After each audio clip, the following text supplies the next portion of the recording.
آج اس خطے کی جو سچویشن ڈیولپ ہو رہی ہے، دس از مائی سبجیکٹ، میں فیل کرتا ہوں کہ یہ پچھلے 76 سال میں سب سے زیادہ خطرناک سچویشن ہے اس وقت، اور پاکستان کو کانشیسلی اپنے قریب ترین دوست سے دور کرنے کی کوشش کی جا رہی ہے.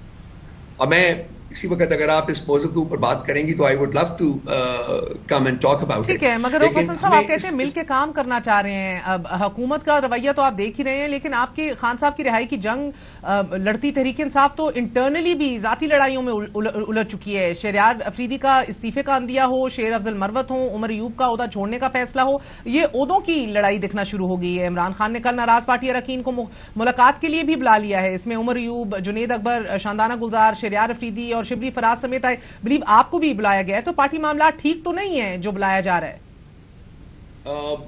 مہر دیکھیے، ایک بہت بڑی پولیٹیکل پارٹی ہے پاکستان تحریک انصاف، اور پاکستان تحریک انصاف کو جس طریقے سے توڑنے کی کوشش کی گئی ہے اور آج بھی کی جا رہی ہے، آج بھی میں فیل کرتا ہوں کہ یہ لوگ جو اس وقت پارٹی لیڈرشپ کو کرٹیسائز کر رہے ہیں، یہ شاید کسی اور کی زبان بول رہے ہیں. میں اس میں اتنا زیادہ نہیں جانا چاہتا، لیکن آرا ہیں پارٹی کے اندر، پیرلل آرا موجود ہیں. میں کنسیڈ کرتا ہوں، میں یہ بھی کنسیڈ کرتا ہوں کہ جو پبلک لیول کے اوپر جو ہمارے سپورٹرز ہیں وہ امپیشنٹ ہو گئے ہیں.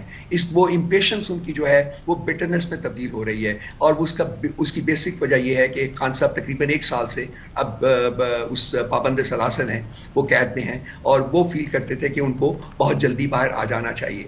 لیکن میں ایٹ دا سیم ٹائم یہ بھی ریٹریٹ کروں گا کہ لیڈرشپ کی فیلئر سے زیادہ یہ اس جبر اور فسطائیت کا نتیجہ ہے جو انفارچونیٹلی جس کا تذکرہ آپ نے بھی کچھ دیر پہلے کیا ہے، جو کہ اس ملک کے اوپر اور خاص کر پنجاب کے صوبے میں جو ہم پر جس کا جو نشاور ہوتی رہی ہے اور آج بھی ہو رہی ہے.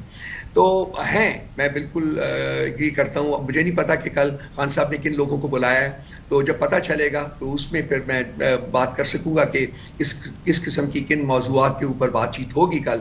لیکن اگر بلا لیں یہ جو چھوٹے موٹے گریونسز ہیں، وہ پرٹیکولرلی گریونسز اس چیز کے بارے میں ہیں کہ جی ان سے ملاقات نہیں ہو پا رہی، لیکن اس کی وجوہات ڈفرینٹ ہیں. ہمارے پاس اسپیس ہی نہیں ہوتی کہ ملاقات ہو. ایک ہفتے میں ایک دفعہ 6 لوگ خان سے آدھے گھنٹے کے لیے مل سکتے ہیں. 6 مہینے تو کسی پولیٹیکل لیڈر کو ملنے ہی نہیں دیا گیا. اب یہ 3 مہینے سے یہ شروع ہوئی ہے، تو اس میں آپ دیکھ لیجئے، خود جمع تفریح کر کے دیکھ لیجئے کہ 25-30 لوگ جو ہیں وہ مل سکتے تھے. کچھ لوگ ایسے ہیں جن کو کہ وہ بار بار ملنا چاہتے ہیں because of administrative factors and other factors. تو بہت کم اسپیس بچتی ہے. 2 یا 3 لوگ جو ہیں وہ ایم این ایز یا اور جو پارٹی کے ممبران ہیں وہ آ سکتے ہیں. تو I can understand, I can connect with their level of frustration. وہ ہے، سارا کچھ ہے، لیکن میں ایک چیز کے بارے میں ضرور بڑے اسٹریس کے ساتھ بات کروں گا. یہ پارٹی ایک ہے، یہ پارٹی ایک رہے گی. یہ آرا موجود ہیں، ضرور ہیں، اور وہ آرا ہر ٹھیک ہے. مگر سر ایک بات آپ کو مجھے لگتا ہے آپ فواد چودھری سے متفق ہوں گے شاکنگلی نا. وہ کہتے ہیں اسٹیبلشمنٹ سے ڈیل کرنا تو شہباز شریف بننے کے مترادف ہے. آپ نے بھی کہا کہ عمران خان کو رہائی کے لیے ڈیل آفر کی گئی، اور وہ ڈیل آج بھی آن دا ٹیبل ہے.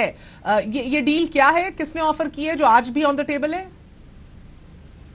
میں وہی جو نوعیت اس ملک میں پریکٹس ہوتی رہی ہے. Prime ministers are elected inverted commas, then they are kicked out and then they are kicked back into power. وہ اسی قسم کی انہی لائنز کے اوپر ڈیل ہے. آپ چلے جائیے اپنے گھر میں جا کے چپ کر کے بیٹھ جائیے، بات نہ کیجیے، ہم ان کا آپ کو واپس لے آئیں گے، فکر نہ کیجیے، اپنے وقت کا انتظار کر لیں. دیٹ مینس کہ جی گورنمنٹ تو پرائم منسٹر کے پاس ہوتی ہے، لیکن طاقت جو ہے وہ کسی اور کے پاس ہوتی ہے، اور وہی اس کو ایکسرسائز کرتا ہے. انہی لائنز کے اوپر ڈیل ہوتی ہے، میں ہمیشہ ہوئی ہے. وہی اسی قسم کی ڈیل خان صاحب کو بسا اوقات جو ہے وہ آفر ہو چکی ہوئی ہے. لیکن ان کی پوزیشن یہ ہے کہ وہ کہتے ہیں کہ میں نے ناٹ ٹیکنگ دس ڈیل آپ کہہ رہے ہیں. لیکن حکومت و تحریک انصاف پر آپ سب کی امید یہ کہ خان صاحب جلد رہا ہو جائیں گے. لیکن نون لیگ کی حکومت نے پی ٹی آئی کے بانی کو معاشی استحکام اسٹیبلٹی کے لیے